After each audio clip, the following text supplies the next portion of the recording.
Buenos días. Para iniciar con esta serie de videos que nos permitirán hacer una breve análisis de los parámetros que se necesitan para hacer un buen informe en el laboratorio, enfocado a la parte de la química, entonces vamos a iniciar con la primera parte.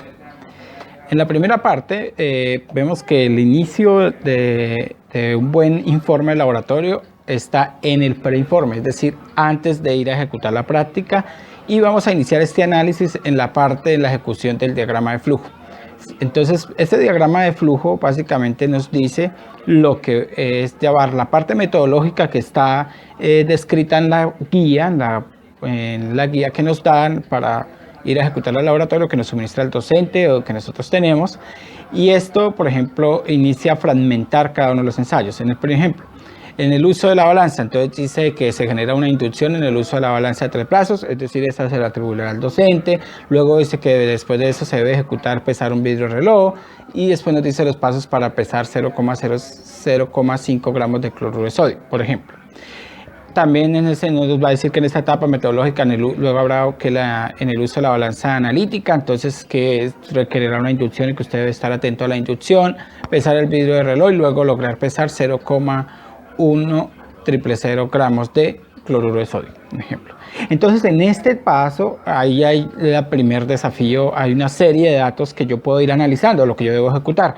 Primero, debo tener, cada vez que uso un equipo, entonces uso de los datos de la balanza. ¿Cuáles son los datos de esa balanza? Entonces, la marca, mirar del tipo de balanza, si es esto, qué es lo que se llama una balanza analítica, qué es una balanza de 3 brazos. Esos parámetros debo consultarlos antes de ir al laboratorio. Es decir, en el diagrama, a medida que lo voy ejecutando, también me voy haciendo un proceso de formación, que es una balanza analítica. Y esto va a hacerlo antes de llegar al laboratorio, porque después de que esté en el laboratorio, pues se hace difícil esto, ya que esta información me parezca desconocida. Bueno. Después, en ese mismo diagrama de flujo, por ejemplo, de este informe, entonces dice, se va a medir densidades. Entonces, densidades de líquidos. ¿Qué líquidos vamos a analizar? Entonces, bueno, yo consulto qué es la densidad, que yo soy 4, y vamos a ver que en la parte de la consulta va a encontrar que la densidad implica un registro, ya sea de masa y de volumen, porque es el cociente entre masa y volumen. Eso lo he hecho yo en mi casa. Una vez hecha esta consulta, entonces yo puedo establecer, voy a encontrar que la densidad para líquidos, uno de los tantos métodos que existe es a través de un pinómetro. Debo buscar qué es un pinómetro, cómo es el funcionamiento de un pinómetro, esa es consulta previa. Entonces para eso luego el nivel metodológico ahí me sugiere, pesar el pinómetro vacío, luego llenar el pinómetro con agua destilada, que va a ser uno de los líquidos a medir. Ahí hay un subpaso que es medir la temperatura del líquido, es decir, del agua o el que voy a analizar, pesar el pinómetro lleno con el agua destilada y luego repetir ese procedimiento. Le piden repetirlo para el etanol. ¿Qué se deduce ahí? Que se va a determinar la densidad para el agua destilada y para el etanol. Y que para cada uno hay que tomar una serie de datos, que son los datos de la balanza que voy a usar en el ensayo, los datos del agua destilada y el etanol, es decir, la marca, de dónde procede, la fórmula química, la pureza, la concentración. Esos datos yo me preparo para extraerlos del laboratorio.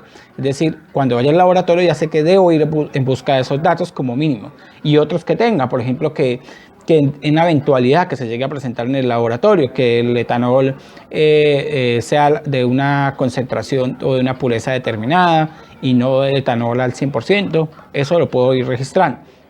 Registrar la masa de cada ensayo, yo ya sé que tengo que registrar los volúmenes. En este caso, el medir la temperatura, que también me está diciendo como desafío que registrar la temperatura, los líquidos, porque si yo ya he hecho una lectura previa, ya sé que en los líquidos, eso de su densidad o en los materiales, la densidad depende de la temperatura la temperatura de la presión a la que me encuentra. Entonces quiere decir que el que es controlable, pues si es la temperatura, entonces ya sé que también tengo que registrarla. Fíjese la importancia de una lectura previa en este caso. Y pues siempre van a haber imprevistos, recomendaciones que pudieran presentar, entonces yo pues las tengo como un desafío de lo que voy a ejecutar en el laboratorio. Eso es diseño en casa. El último ensayo que se plantea en esa guía, por ejemplo, es densidad de sólidos. Entonces hay una división entre sólidos uniformes, es decir, con forma definida mejor, ¿sí? Y otros sin una forma definida. Entonces, por ejemplo, para esto se pide, en la práctica se usa una canica, que es un sólido esférico, entonces nos dicen medir su diámetro, ¿sí? Pesar el sólido, luego medir su diámetro, porque la densidad es masa, en este caso el volumen, medir su diámetro es porque vamos a usar una fórmula para que se puede, como tiene una forma definida, usar la fórmula en la esfera para determinar su volumen. Eso lo consulto, tengo que haberlo ya leído para poder llevar conciencia del ensayo. Luego llenar la probeta con agua destilada hasta 15 mililitros, es decir, que es y agregar la canica a la probeta con agua y registrar su volumen. Con esto, básicamente, esta base procedimental nos está indicando que para eso se usa el principio de Arquímedes. Y entonces yo debo consultar, ya llevar los conceptos de qué es el principio de Arquímedes con el objeto de sacar provecho a mis observaciones en el laboratorio. Y así el informe va agarrando forma. Luego dice repetir para uno de los ensayos para el cobre, excepto el paso del diámetro, quizás porque el cobre que se va a usar no tiene una forma definida. Entonces esto va a ser un ejemplo en el que el principio de Arquímedes se puede usar en este caso cuando no puedo determinar el volumen de manera fácil o con una fórmula matemática del objeto sólido que voy a emplear. También el hecho de medir, de usar un objeto que le pueda medir el volumen como a través del diámetro, es decir, sin necesidad del principio de Arquímedes, me permite comparar el principio de Arquímedes con este método, en este caso, que el principio de Arquímedes me va a permitir dar el volumen, ¿cierto?, del objeto. Estos datos, entonces ya pues que usar, volver la balanza usada, los datos del agua destilada, los datos de los sólidos usados, perdón, registrar la masa de cada uno de ellos, registrar los datos de forma y diámetro de los objetos, los volúmenes, la temperatura quizás del agua, quizás como un dato adicional, entre otros imprevistos. Entonces este trabajo se ve a estos 3 ensayos que se enfocan, es decir que después de yo leer la guía establezco que esos son los 3 ensayos que voy a ejecutar. Y este es el primer paso para hacer un buen informe, o sea, es decir, es estudiar antes de ir al laboratorio. Porque si se va al laboratorio sin conocimiento alguno, entonces no sé qué tengo que registrar, qué es importante en cada ensayo. Es decir, que el ensayo estaría condenado al fracaso. Por eso hay que hacer una muy buena investigación.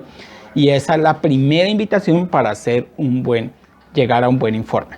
Es decir, es hacer consulta y diseño del ensayo que yo voy a ejecutar en el laboratorio.